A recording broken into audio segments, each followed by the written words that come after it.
ജോയേലിന്റെ പുസ്തകത്തിൽ നിന്നുള്ള വായന 2-ാം അധ്യായം 1 മുതൽ 32 വരെയുള്ള തിരുവചനങ്ങൾ. കർത്താവിന്റെ ദിനം. സിയോനിൽ കാഹളമൂതുവിൻ, എൻ്റെ വിശുദ്ധഗിരിയിൽ പെരുമ്പറ മുഴക്കുവിൻ. ദേശവാസികൾ സംപ്രീതരാകട്ടെ. കർത്താവിന്റെ ദിനം ആഗതമായിരിക്കുന്നു, അത്യാസന്നമായിരിക്കുന്നു. അത് അന്ധകാരത്തിൻ്റെയും മനത്തകർച്ചയുടെയും ദിനമാണ്, കാർമേഘങ്ങളുടെയും കൂരുരുട്ടിൻ്റെയും ദിനം. ശക്തിയും പ്രതാപവുമുള്ള ഒരു ജനതതി അന്ധകാരം പോലെ പർവ്വതങ്ങളിൽ വായ്പായിച്ചിരിക്കുന്നു. ഇതുപോലൊന്ന് ഇതിനു മുമ്പ് ഉണ്ടായിട്ടില്ല, തലമുറകളോളം ഇനി ഉണ്ടാവുകയുമില്ല. അവർക്ക് മുന്നിൽ വിഴുങ്ങുന്ന തീ, പിന്നിൽ ആളുന്ന തീ. അവർക്ക് മുന്നിൽ ദേശം ഏദൻ തോട്ടം പോലെ, പിന്നിൽ മരുഭൂമി പോലെയും. അവരുടെ ആക്രമത്തിൽ നിന്ന് ഒന്നും രക്ഷപ്പെടുന്നില്ല. കുതിരകളെ പോലെ അവർ വരുന്നു, പടക്കുതിരകളെ പോലെ അവർ പായുന്നു. രഥങ്ങളുടെ ഇരമ്പലെന്ന് തോന്നുമാറ് അവർ തലമുറകളിൽ കുതിച്ചു ചാടുന്നു. വൈക്കോലിന് തീ പിടിക്കുമ്പോഴുണ്ടാകുന്ന കീരു ശബ്ദം പോലെയും ശക്തമായ സൈന്യം മുന്നേറുമ്പോഴുള്ള ആരവം പോലെയും തന്നെ. അവരുടെ മുൻപിൽ ജനതകൾ ഭയവിഹ്വലരാകുന്നു, എല്ലാവരുടെയും മുഖം വിളറുന്നു. യുദ്ധവീരന്മാരെ പോലെ അവർ പാഞ്ഞടുക്കുന്നു, പടയാളികളെ പോലെ മതിലുകൾ കയറുന്നു.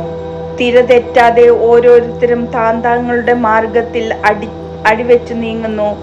പരസ്പരം ഉന്തിമാറ്റാതെ അവരവരുടെ പാതയിൽ ചരിക്കുന്നു. ശത്രുവിൻ്റെ ആയുധങ്ങൾക്കിടയിലൂടെ അവർ കുതിച്ചു നീങ്ങി, ആർക്കും അവരെ തടയാനായില്ല. അവർ നഗരത്തിന്മേൽ ചാടി വീഴുന്നു, മതിലുകളിൽ ഓടി നടക്കുന്നു. കള്ളനെ പോലെ ജാലകത്തിലൂടെ വീടിനുള്ളിൽ കടക്കുന്നു. അവരുടെ മുൻപിൽ ഭീതി കുലുങ്ങുന്നു. ആകാശം വിറകൊള്ളുന്നു, സൂര്യചന്ദ്രന്മാർ ഇരുണ്ടുപോകുന്നു. നക്ഷത്രങ്ങൾ തങ്ങളുടെ പ്രകാശം മറച്ചു കളയുന്നു. തൻ്റെ സൈന്യത്തിന്റെ മുൻപിൽ ദൈവത്തിന്റെ ശബ്ദം മുഴങ്ങുന്നു. അവിടുത്തെ സൈന്യം വളരെ വലുതാണ്, അവിടുത്തെ ആജ്ഞ നടപ്പിലാക്കുന്നവൻ ശക്തനാണ്. കർത്താവിന്റെ ദിനം മഹത്വം അത്യന്തം ഭയാനകവുമാണ്, ആർക്ക് അതിനെ അതിജീവിക്കാനാകും?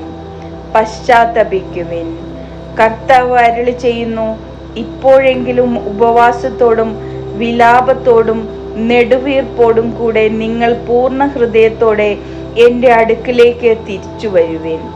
നിങ്ങളുടെ ഹൃദയമാണ്, വസ്ത്രമല്ല കീറേണ്ടത്. നിങ്ങളുടെ ദൈവമായ കർത്താവിങ്കിലേക്ക് മടങ്ങുവിൻ. എന്തെന്നാൽ അവിടുന്ന് ഉദാരമതിയും കാരുണ്യവാനും ക്ഷമാശീലനും സ്നേഹസമ്പന്നനുമാണ്. ശിക്ഷ പിൻവലിക്കാൻ സദാ സന്നദ്ധനുമാണ് അവിടുന്ന്.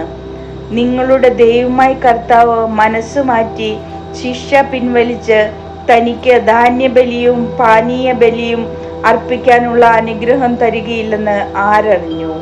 സിയോനിൽ കാഹളം മുഴക്കുവിൻ, ഉപവാസം പ്രഖ്യാപിക്കുവിൻ, മഹാസഭ വിളിച്ചുകൂട്ടുവിൻ, ജനത്തെ ഒരുമിച്ച് കൂട്ടുവിൻ, സമൂഹത്തെ വിശുദ്ധീകരിക്കുവിൻ, ശ്രേഷ്ഠന്മാരെ വിളിച്ചുകൂട്ടുവിൻ, കുട്ടികളെയും മുല കുടിക്കുന്ന ശിശുക്കളെയും ഒന്നിച്ചു കൂട്ടുവിൻ. മണവാളൻ തൻ്റെ മണവറയും മണവാട്ടി തൻ്റെ ഉറക്കറയും വിട്ട് പുറത്തു വരട്ടെ. കർത്താവിൻ്റെ ശുശ്രൂഷകരായ പുരോഹിതന്മാർ ഭൂമുഖത്തിനും ബലിപീഠത്തിനും മധ്യേ കരഞ്ഞുകൊണ്ട് പ്രാർത്ഥിക്കട്ടെ. കർത്താവേ, അങ്ങയുടെ ജനത്തെ ശിക്ഷിക്കരുതേ. ജനതകളുടെ ഇടയിൽ പഴമൊഴിയും പരിഹാസപാത്രവുമാകാതെ അങ്ങയുടെ അവകാശത്തെ സംരക്ഷിക്കണമേ. എവിടെയാണ് അവരുടെ ദൈവം എന്ന ജനതകൾ ചോദിക്കാൻ ഇടവരുന്നതിന് കർത്താവിൻ്റെ കാരുണ്യം. അപ്പോൾ കർത്താവ് തൻ്റെ ദേശത്തെ പ്രതി അസഹിഷ്ണുവാവുകയും തൻ്റെ ജനത്തോട് കാരുണ്യം കാണിക്കുകയും ചെയ്തു. കർത്താവ് തൻ്റെ ജനത്തിന് ഉത്തരമരുളി, ഇതാ ഞാൻ നിങ്ങൾക്ക് ധാന്യവും വീഞ്ഞും എണ്ണയും തരുന്നു, നിങ്ങൾ സംതൃപ്തരാകും. ജനതകളുടെ ഇടയിൽ ഇനി നിങ്ങളെ ഞാൻ പരിഹാസപാത്രമാക്കുകയില്ല. വടക്കു നിന്നുള്ള ശത്രുവിനെ ഞാൻ നിങ്ങളുടെ അടുത്ത് നിന്ന് ആട്ടിപ്പായിക്കും. വരണ്ട് വിജനമായ ദേശത്തേക്ക് അവനെ ഞാൻ തുരത്തും. അവൻ്റെ സൈന്യത്തിൻ്റെ മുൻനിരയെ കിഴക്കൻ കടലിലും പിൻനിരയെ പടിഞ്ഞാറൻ കടലിലും ആഴ്ത്തും. തന്റെ ഗർവ്വു നിറഞ്ഞ ചെയ്തികൾ നിമിത്തം അവൻ ദുർഗന്ധം വമിക്കും. ദേശമേ, ഭയപ്പെടേണ്ട, ആഹ്ലാദിച്ചാനന്ദിക്കുക. കർത്താവ് വൻ കാര്യങ്ങൾ ചെയ്തിരിക്കുന്നു. വയലിലെ മൃഗങ്ങളെ പേടിക്കേണ്ട, മേച്ചിൽപ്പുറങ്ങൾ പച്ച പിടിച്ചിരിക്കുന്നു. വൃക്ഷങ്ങൾ ഫലം ചൂടുന്നു, അത്തിമരവും മുന്തിരിവള്ളിയും ഫലങ്ങൾ സമൃദ്ധമായി നൽകുന്നു. സിയോൻ മക്കളെ, ആനന്ദിക്കുവിൻ, നിങ്ങളുടെ ദൈവമായ കർത്താവിൽ സന്തോഷിക്കുവിൻ. അവിടുന്ന് നിങ്ങൾക്ക് യഥാകാലം ആവശ്യാനുസരണം ശരത്കാലവൃഷ്ടി നൽകും. പഴയതുപോലെ അവിടുന്ന് നിങ്ങളുടെ ശരത്കാലവൃഷ്ടിയും വസന്തകാലവൃഷ്ടിയും സമൃദ്ധമായി പെയ്ച്ചു തരും. മെതിക്കളങ്ങളിൽ ധാന്യം നിറയും, ചക്കുകളിൽ വീഞ്ഞും എണ്ണയും കവിഞ്ഞൊഴുകും. വീട്ടിൽ വെട്ടുകിളി, പച്ചക്കുതിര, കമ്പിളിപ്പുഴു എന്നിങ്ങനെ ഞാൻ അയച്ച മഹാസൈന്യങ്ങൾ നശിപ്പിച്ച സംവത്സരങ്ങളിലെ വിളവുകൾ ഞാൻ തിരിച്ചു തരും. നിങ്ങൾ സമൃദ്ധമായി ഭക്ഷിച്ച് സംതൃപ്തി അടയും. നിങ്ങൾക്ക് വേണ്ടി അത്ഭുതങ്ങൾ പ്രവർത്തിച്ച നിങ്ങളുടെ ദൈവമായ കർത്താവിൻ്റെ നാമത്തെ സ്തുതിക്കുകയും ചെയ്യും. എൻ്റെ ജനത്തിന് ഇനി ഒരിക്കലും ലജ്ജിക്കേണ്ടി വരികയില്ല.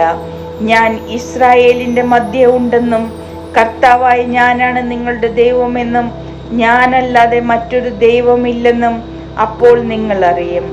എൻ്റെ ജനത്തിന് ഇനി ഒരിക്കലും ലജ്ജിക്കേണ്ടി വരികയില്ല. ആത്മാവിനെ വർഷിക്കും. അന്ന് ഇങ്ങനെ സംഭവിക്കും. എല്ലാവരുടെയും മേൽ എൻ്റെ ആത്മാവിനെ ഞാൻ വർഷിക്കും. നിങ്ങളുടെ പുത്രന്മാരും പുത്രിമാരും പ്രവചിക്കും. നിങ്ങളുടെ വൃദ്ധന്മാർ സ്വപ്നങ്ങൾ കാണും. യുവാക്കൾക്ക് ദർശനങ്ങൾ ഉണ്ടാവും. ആ നാളുകളിൽ എൻ്റെ ദാസന്മാരുടെയും ദാസിമാരുടെയും മേൽ എൻ്റെ ആത്മാവിനെ ഞാൻ വർഷിക്കും. ആകാശത്തിലും ഭൂമിയിലും ഞാൻ അത്ഭുതകരമായ അടയാളങ്ങൾ കാണിക്കും. രക്തവും അഗ്നിയും ധൂമപടലവും. കർത്താവിൻ്റെ മഹത്വം ഭയാനകവുമായ ദിനം ആഗതമാകുന്നതിനു മുൻപ് സൂര്യൻ അന്ധകാരമായും ചന്ദ്രൻ രക്തമായും മാറും. കർത്താവിൻ്റെ നാമം വിളിച്ചപേക്ഷിക്കുന്നവർ രക്ഷ പ്രാപിക്കും.